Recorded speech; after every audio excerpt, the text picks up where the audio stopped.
안녕하세요. 절대값TV의 명품 PD 한 PD입니다. 자, 오늘은 아주 여러 가지 기가 막힌 일들이 벌어졌어요. 자, 일단 금값이 폭등했어요. 자, 작년에 2,980달러 우리가 확인했죠. 자, 얼마 올랐냐면 3,300달러. 이게 몇 프로가 오른 건가요? 한 10%, 한 10, 한 2, 3% 올랐죠. 벌써. 자, 그때 금 전문가들이라고 해야 되나요? 뭐 전문가 수준은 아닌 것 같은데, 뭐 유튜브에 나오시는 뭐 금 투자 잘 하시는 분들 이야기에 의하면 금값이 슈퍼 사이클에 들어갔다. 한 번 오르면은 몇 년 동안 계속 오른다는 거야. 그래서 그 사람들이 전망하기로는 한 5천 달러까지도 충분히 가능하다 그러더라고요. 뭐 저도 그런 의견에 좀 동의를 해요. 개인적으로는 달러 약세라는 거예요. 달러 약세. 그 배경에는 달러 약세. 달러 값이 지금 폭락을 하고 있어요. 자, 그래서 그 배경에는 달러 약세, 그리고 관세의 불확실성, 그리고 미중 간의 충돌, 무역 긴장이죠. 그리고 글로벌 경기 침체 우려. 그래서 투자자들이 안전자산인 금으로 돌고 있다. 눈을 돌리고 있다. 그렇게 보시고, 루크만 오토누가 투자 전략 분석가는 강세장은 3,400달러, 3,500달러 그 이상을 목표로 할 수 있다. 다만 차익 실현이나 미중 무역 협상 진전은 매도세를 촉발할 수 있다. 다만 이제 미중 간의 화해 분위기로 가면 조정이 나올 수 있다. 뭐 그런 얘기를 하는 거예요. 자, 어쨌든 금은 그냥 포트폴리오로 넣어놓고 계속 가져가면 되는 거죠. 어차피 우상향이죠. 조정 받아도 어차피 우상향이다. 뭐 그렇게 보시면 되죠. 현금 가치가 떨어지면 떨어질수록 금은 우상향이다. 그렇게 보시면 되는 거예요. 달러가 폭락을 한다. 달러는 기축통화인데 달러가 쓰레기가 된다는 거잖아요. 이 가치가 떨어진다는 얘기는. 그러니까 금값이 올라간다. 근데 현재 전문가들은 달러는 당분간 한 2, 3년 정도까지는 약세로 갈 수 있다는 얘기가 나오고, 그리고 트럼프 재임 기간은 그렇게 갈 수 있다라는 얘기가 나오고, 트럼프는 또 그쪽으로 유인하고 있고, 그렇기 때문에 한 2, 3년간은 달러 약세, 우리 원 달러 기준으로는 한 1,300원 이하로, 그러니까 1,200원대 나올 수 있고, 반면에 금값은 올라갈 수 있다. 그렇게 방향을 정해놓고 보면 되죠. 그리고 달러가 약세가 되면 금리 인하, 그 이제 자국의 통화가 강세가 되는 거잖아요. 자국의 통화가 강세가 되면 자국의 우리나라 같은 경우에 금리 인하, 유럽도 금리 인하, 다 금리 인하예요. 저번 시간에 봤듯이 미국채는 4% 이상인데 다른 나라 국채는 2%, 심지어 미국, 일본은 1%, 0.5% 그렇잖아요. 그러니까 미국이 자국의 경쟁력을 위해서는 달러 약세, 금리 인하, 그런 방향으로 갈 수밖에 없다. 이게 큰 틀이에요, 여러분들. 이런 큰 틀에서 주식시장도 움직이는 거고, 우리 부동산 시장도 움직이는 거고, 그래요. 그래서 제가 누누이 얘기하지만 우리나라는 연말로 가면 갈수록 금리 인하를 가능성이 있다. 한국은행 총재가 그런 이야기도 오늘 했어요. 그 얘기는 후반에서 좀 다뤄보고요. 자, 일단은 달러 폭등이 아니에요. 이게 제가 잘못 썼어요. 이게 달러 폭락이에요. 폭락. 달러 폭락이 왔어요. 자, 올해 들어만 미국 달러 가치가 8% 넘게 급락한다. 40년 만에 최악의 기록이다. 자, 달러 인덱스가 100 이하로 떨어졌어요. 100 이하. 99.38. 2022년 4월 이후 최저치. 자, 달러가 폭락을 하고 있어요. 달러가. 참 미국의 기조예요. 미국의 달러화에 대한 기조. 달러가 너무 우리는 제조업도 수출도 잘 안 돼. 그리고 금리 부담도 커. 근데 거기다 달러가 강세되면 계속해서 미국으로 달러가 들어올 수밖에 없죠. 근데 그런 데다가 또 고금리가 되면 더 많은 이자를 지불해야 되고 재정 적자가 날 수밖에 없죠. 달러 약세를 유도하고 있다. 자, 달러가 올 들어 8% 넘게 폭락하니까 작년 말에 24년 말이 아니죠. 한 10월부터 막 들어갔죠.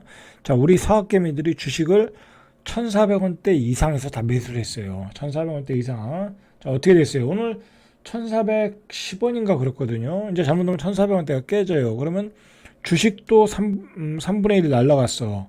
그 다음에 환차익도 손해봤어. 손실이 커지겠죠. 우리 사학개미들은 커졌다. 자, 오늘 환율 4개월 만에 이제 올해 4개월 4월달이니까 1,410원대까지 마감했어요. 여러분들 1,470원까지 갔어요. 그죠? 엄청나게 떨어진 거예요. 저는 1,460원에 있는 달러를 다 매도했어요. 1,460원에. 눈치 빠르게 매도했죠. 눈치 빠르게. 당분간은 달러를 살 일이 없죠. 그냥 들어오면 다 매도야, 저는. 당분간은. 자, 달러가 약세가 되니까 당연히 엔화가 강세죠. 엔화가 141.72엔. 142엔을 밑돌았어요. 자, 140엔을 가면 엔캐리 트레이드가 또 나올 수 있어요.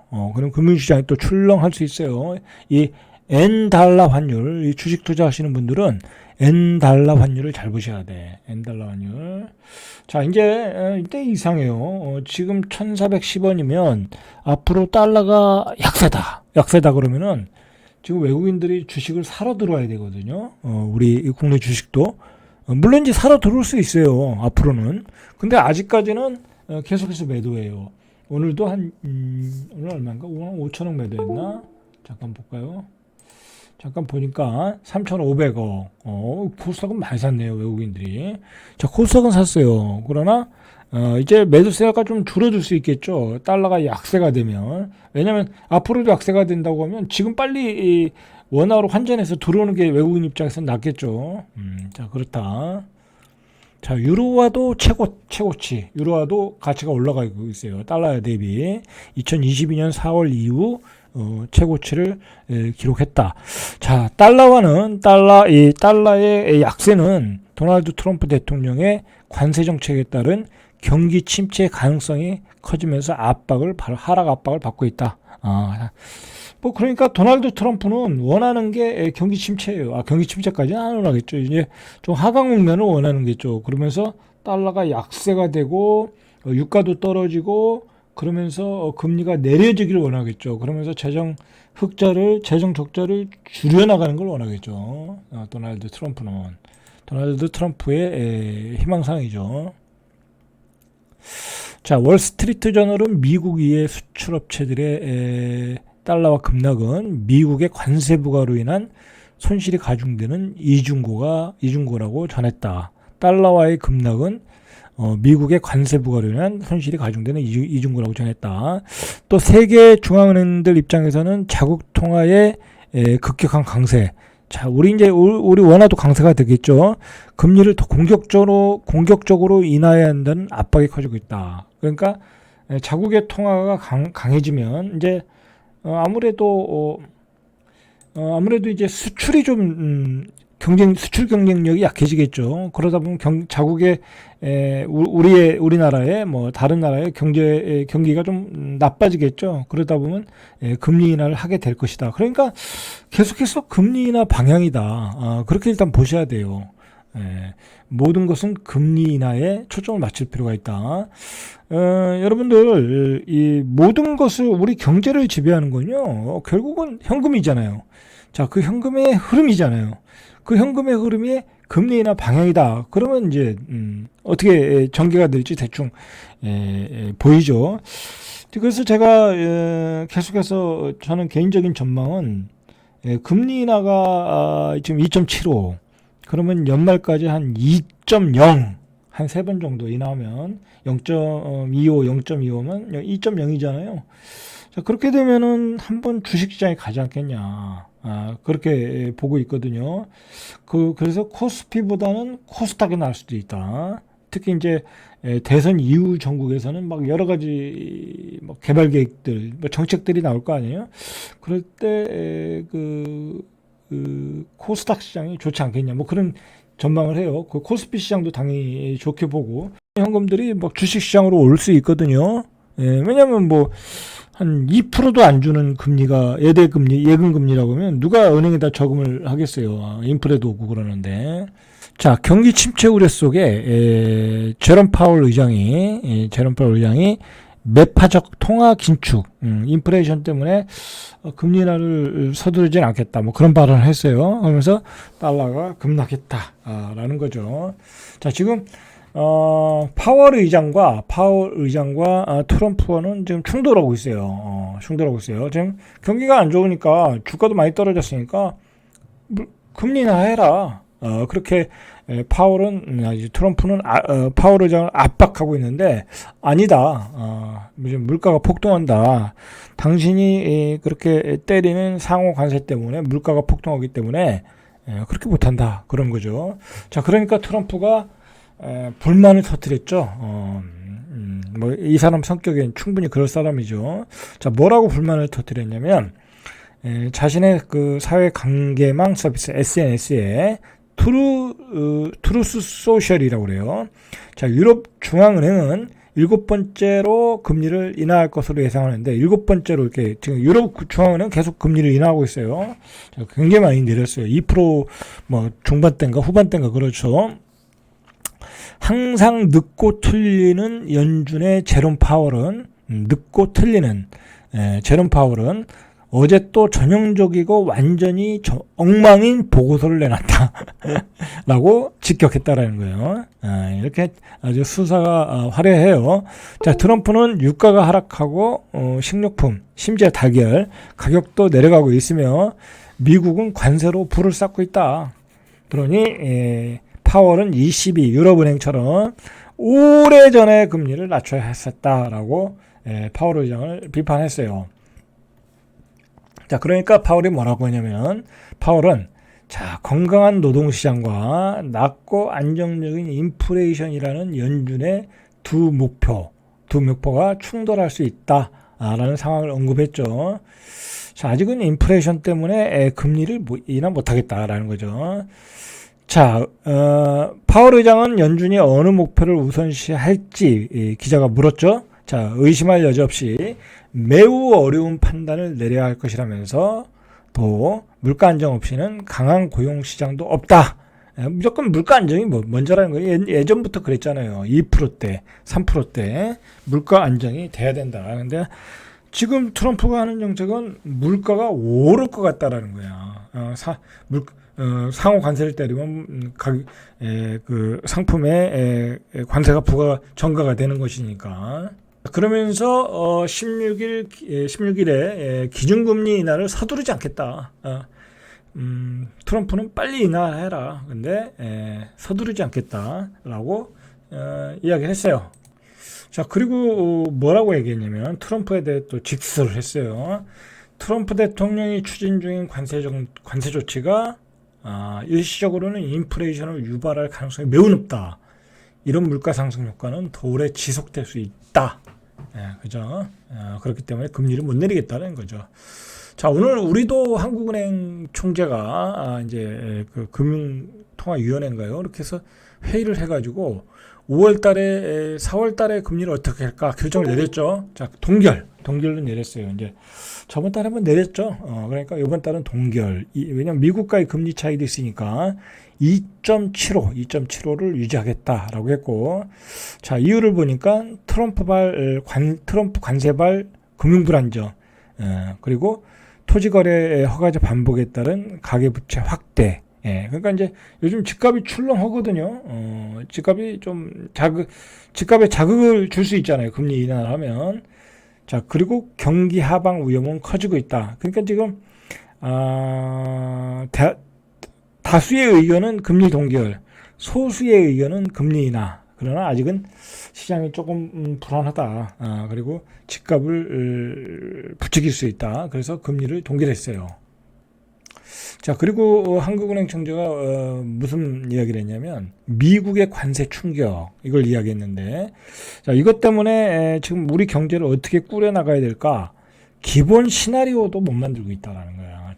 아주 전망이 어둡다라는 거야. 불확실하다. 기본 시나리오도 설정하지 못하고 있고, 일단은 성장률을 대폭 하향해야 될 것 같다. 예를 들어 한 1.6, 그죠? 1.6인데 마이너스 성장도 1분기에 떨어질 수 있다. 마이너스 성장, 1분기에 마이너스 성장이 떨어질 수 있다는 거예요. 아직 이제 통계가 안 나왔죠. 이제 좀 있으면 나오겠죠. 5월달 되면. 근데 1분기에 잘못하면 마이너스 성장이 나오고, 이렇게 되면 진짜 1%대 초반 또는 0. 몇, 1% 이하 그렇게 성장률이 나올 수도 있다라는 이야기를 한국은행 총재가 하고 있어요. 자, 만약에 이렇게 나오면 후반기로 갈수록 금리 인하를 해야 되겠죠. 자, 불확실성이 전례 없이 커지며 미국 관세 정책 강도와 주요국 대응이 급격히 변하고 있는 만큼 전망의 기본 시나리오조차 설정하기 어렵다. 아까 한 이야기고. 그래서 6명 중 5명이 물가와 성장률을 봤을 때 기준금리 인하가 필요하지만 아직은 시기는 아니다. 그래서 동결을 했다라는 얘기예요. 자, 그래서 다음 달 정도에는 금리 인하 가능성이 있을 수 있다. 그렇게 또 전망을 했어요. 다음 달 정도에는. 금융통화위원 6명 모두 3개월 내 기준금리를 2.75보다 낮은 수준으로 인하할 가능성을 열어둬야 한다는 입장이다. 그러니까 6명 모두 앞으로 인하할 가능성은 열어놨다라니까 다음 달은 가능성이 있다라는 거죠. 다음 달이면 해야죠. 중반기로 가니까 해야죠. 자, 이 마이너스 성장까지 이야기가 나왔던 것은 대형 산불 있었죠. 그리고 건설 현장의 공사 중단, 부도죠. 자, 그리고 고성능 반도체 수요의 이연, 이런 요인들이 겹치면서 내수와 수출 모두 하방 압력이 증대했다. 그래서 마이너스 성장도 나올 수 있다. 1분기에 그런 이야기를 했어요. 자, 삼성증권에서는 5월, 8월, 11월 추가 인하. 그럼 3번이네요. 그러면 맞죠? 2.0까지 떨어지는 거죠. 그러니까 다음 달, 8월 달, 11월 달 이런 예상을 하고 있어요. 교부증권도 2 플러스 알파니까 3번 정도. 그러니까 한 3번 정도 한다. 그렇게 보시고 2%대까지는 간다. 이렇게 전망을 할 필요가 있어요. 그러면 여러분들 2%대 가면은 어떻게 되겠어요? 그 돈들이 막 주식시장으로 들어오지 않겠어요? 부동산 시장으로 가고 그러지 않겠어요? 자, 그런 걸 염두에 두셔야 돼요. 2%대 되면, 기준금리 2%대 되면 돈들이 움직여요. 그래서 이게 중요한 거예요. 금리에 대한 전망이 그래서 중요한 거예요. 그래서 제가 이렇게 여러분들한테 설명해 드리는 거예요. 자, 2%가 됐을 때 돈이 어디로 갈 것인가. 그거를 여러분들이 파악을 하시고, 미리미리 조금 준비를 하셔야 돼요. 저는 그래서 주식으로 조금 많이 가져가려고 그래요. 지금 집을 살 수 있는 시기는 아니잖아요. 집을 몇 채씩 가지고 갈 수 있는 시기는 아닌 것 같고, 집이 없으신 분들은 사셔야 되겠죠. 집이 없으신 분들은. 자, 저는 이제 주식으로, 특히 우량주면서 배당을 많이 주는 주식이 좋겠죠. 금리가 2%야. 근데 예금 금리는 그보다 더 낮을 수 있죠. 근데 배당을 5% 줘. 4% 이상을 줘. 그리고 회사도 성장을 잘해. 그런 주식이 좋은 주식이에요. 투자하기에. 은행에 넣어놓는 것보다 훨씬 낫잖아요. 자, 절대값TV의 명품 PD, 한 PD였습니다.